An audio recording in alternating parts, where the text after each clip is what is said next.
my colleagues on the left were actually worried about readiness or about military families, then we would be voting on these nominees today.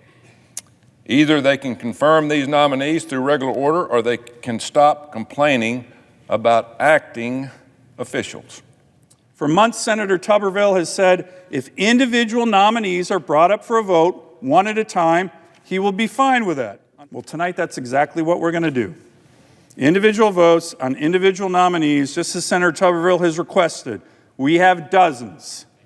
I hope the senator from Alabama meant what he said on this issue, and he backs our troops, who are true warriors and, yes, heroes, who, along with their families, have dedicated their lives to this country, risked their lives for this country, and have nothing to do with this current policy dispute.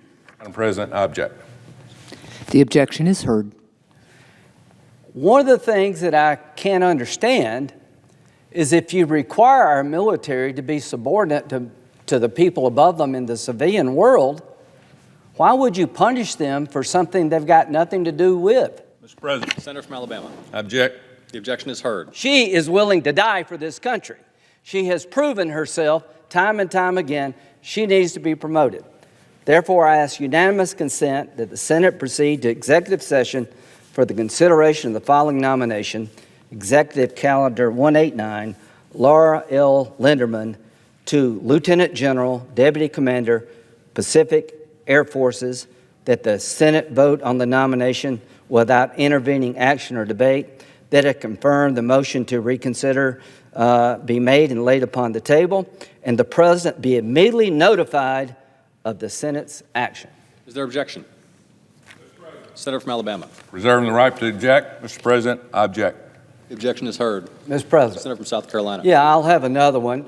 Let me respond to my colleague respectfully. We have courts. If you think they've done something illegal, go to court. That's how you handle these things. There's no end to this, folks.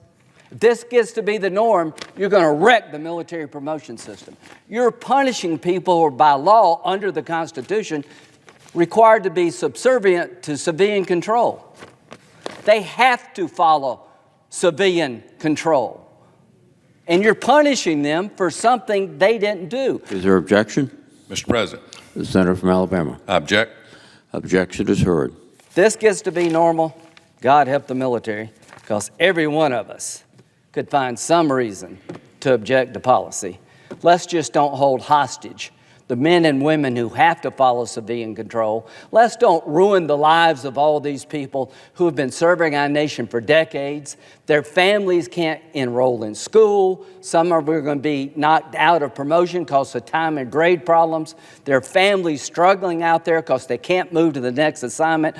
This doesn't help anybody. It doesn't help any cause. So I ask a unanimous consent that this promotion be taken up. Is there objection? Frederick W. Kacher. Okay. Senator from Alabama. Object. Objection is heard.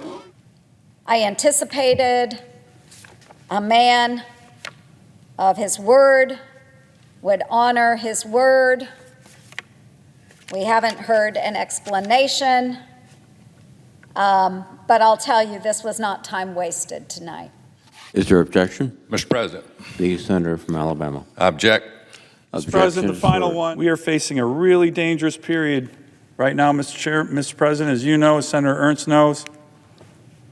And we're impacting readiness, and we're definitely impacting morale, and that's readiness. So again, my colleagues saying, oh, don't worry, there's no problem, no readiness problems. No offense, but that's just ridiculous. And he knows it. We all know it.